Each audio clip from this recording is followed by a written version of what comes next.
am Puss in Boots! I laugh at death!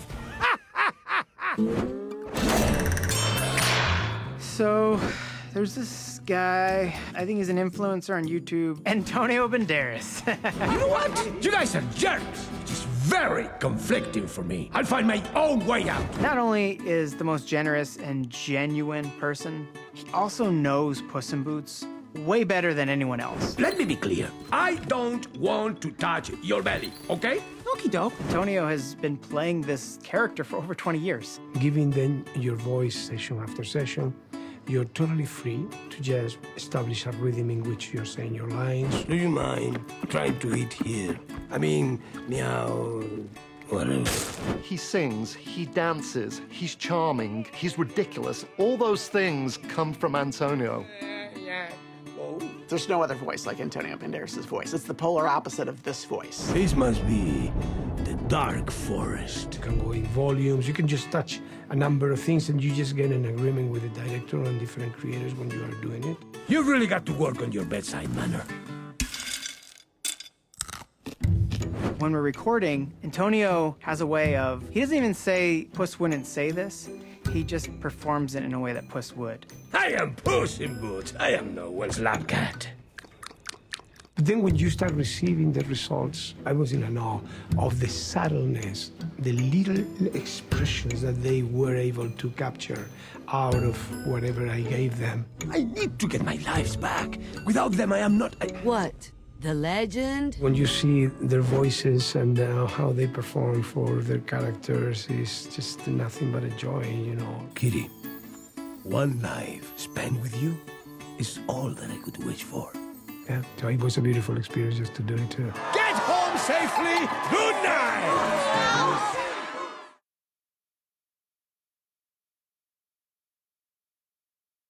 This is stupid. All I smell is bullshit. I can't see anyone else that could go toe-to-toe with Puss in Boots. Puss? Kitty? Puss. Kitty. Kitty Softpaws.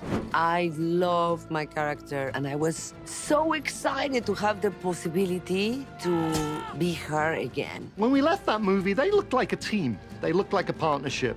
And when we pick up on this movie, that is absolutely not the case. What is this? Are you a pirate now? Shh. We definitely have problems with each other. There's some sour milk, one would say. Well, there's no way I'm letting you hold the map. There's a fun playfulness between Kitty and Puss when they come across each other. She is sassier, bossier. It's essentially watching two exes have to be stuck together on a mission. May I please see the map? No. Seriously? You won't let me hold it for even 1 minute? Nope. Not even for 1 second. They were very welcoming to ideas and lines. The charm, the comedy that Selma brings is amazing. Always a great collaboration. We always laughed a lot. Her instincts are so great. Don't you cross me, or your name will be Cerro Muerto. I'm like, okay, that's perfect. Let's go to the next one. And Selma's like, no. For a dark forest, this place is pretty colorful. I wish I had my quinceañera here. She'll find the extra funny. It was really lovely for me to put that extra layer into it. They got my jokes. They got my jokes. She's presenting a whole new character that's way more defined than what I was presenting. Why are you so ridiculous, though? What's your story? It was so much fun. I'm gonna miss it. I'm missing it already.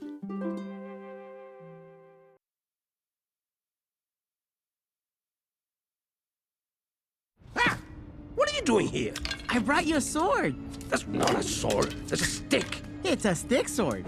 In this gritty spaghetti western, we thought it'd be great to introduce a character who is a ray of sunshine. The heart of the film. And that is Perrito, AKA the dog with no name. Me, I don't have a name or a home.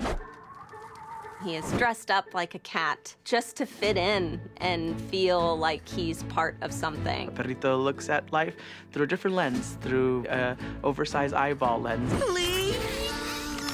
The sidekick that Puss never wanted. I just come up here for the food and the friends.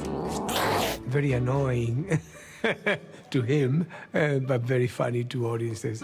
And I think we need that sometimes in our life when things get really dark. Even though it might annoy you to have someone be optimistic, we need that extra positive energy. Speaking from one orphan to another, Goldie, You won the orphan lottery. He's the only main character who doesn't want the wish. And all he really wants is just companionship and friends. Oh, I wish I had a family like this. Harvey Guillem brings so much comedy to this character, but he also brings so much heart. Oh, I was just buying some time for a team friendship. I always put a little bit of myself into all the characters that I play. I really enjoy diving into the idea of this positive energy all the time. If you meet Harvey, he is just the sweetest, kindest, funniest person. So it was easy to get into the role of Perrito with him. You know, early on, Perrito was very chatty. He constantly talked. And Harvey discovered that in order to really tap into who Perrito was, he cares about others, and so he listens. He's so naturally, charming when he's not trying. Sometimes you don't need to try to just be your authentic cuteness. Let's talk. I'd rather eat.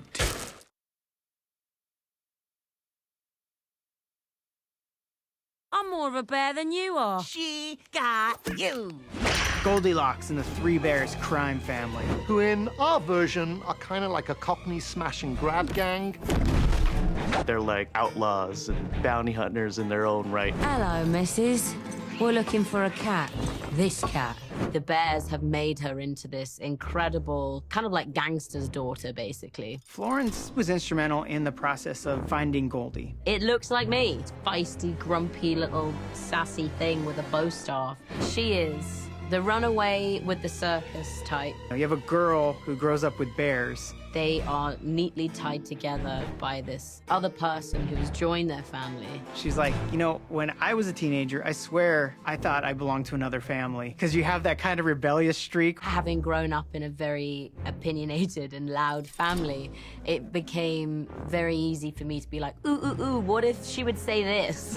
Nowhere to go, softballs. But then mentioned, when she got to a certain age, reflecting and appreciating her family. That was something that really we tapped into with Florence. You can kind of just pluck pieces from your own life, and it worked. It was lovely. It was a great experience. Just give us the map. And throw in a dozen points. Eh? Ooh, have you got any savoury pies? As her bear family, we have Ray Winstone's Papa Bear, Olivia Colman as Mama Bear, and up-and-comer fantastic actor Samson K.O. as Baby Bear. Hello, honey. In this movie, they're a crime family, so they go around stealing. They're quite threatening, but really funny in the same vein. And that's what I really love. That's what kind of brought me to wanting to do it. I hold the map. You got it? Okay. Goldie and Baby, they're always at each other's head. Underneath all of that, you can see that there's love there, Boy, don't get so blubbery about it. At first, when you go in, you're like, okay, just need to make sure I don't mess it up. Joe and Manuel are just like, hey, man, just do whatever you want to do. And I'm like, all right, let's have a go then. So, no, it was really nice to be able to be free and explore those characters with them in the room. You don't tell me what to do. Listen to your sister, baby. Oh, she's not my sister. We had to find the perfect mama bear. Olivia Colman is amazing. Something that Olivia brought, this is genuine point of view of a mother's love. Look, Goldie, porridge. And it's made just the way you like it. Whether it's your biological kid or not, she loves Baby Bear and Goldie Bear just the same. The day a little orphan girl broke into our cabin and stole our hearts. The day when our world became just right. The honesty that Olivia brought was just so wonderful. Give her the piano treatment, Papa. Them cats stole a map we stole, and we ended up with diddly squat. Nothing. Ray Winston. I have the King of Cockney playing my father. You shouldn't have done that, mate. Ray was just so excited to be a part of the project. She is your sister. Do as she says. He is the epitome of the rough, tough gangster. Make her talk. Olivia found out that Ray was gonna be Papa Bear. She's like, I'm married to Ray. To bring their powerhouse thespian chops to our roles is amazing. Now, what say we all go home and hibernate?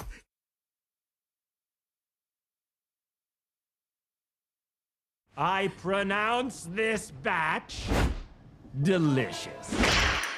Jack Horner. He's really a lesser-known nursery rhyme. And those who know it don't like it. It's not a good nursery rhyme. It's only a nursery rhyme. And that really is his issue. Make with the bag! Jax! And he was tired of being little Jack Horner, and now he's big Jack Horner. He has a chip on his shoulder. Little Jack's dead. I'm Big Jack Horner. He runs a pie business, no surprise there. But he's also a collector of magical items. I will finally be the master of all magic. He's kind of a psychopath. I like people that are that delusional. They really captured this grotesque monster in this human body. He has that look of gout, that sort of post-Thanksgiving look. What a good boy am I. John Mulaney has been amazing to work with. All right, magical locust. Defoliate, fly, and feast. Eat those flowers! I know what it's like to think like Jack Horner. I'd never say it out loud. He was able to turn that honesty and depth into such comedy with Jack Horner. I'm not really stressing about the manpower. I've got a bottomless bag of magic weapons. The best moments were when they felt like an audience that I was performing in front of, and they felt like they were treating me almost like a co-writer. The biggest challenge with John is he gives you gold and so much of it that you just can't put it all in. Pretty boss flamethrower, right? I hate him for that. John, that's right. Because it makes it so hard to edit down a scene and make it short when you're so funny. Hey. Well, you know what they say. Can't bake a pie without losing a dozen men. Oh!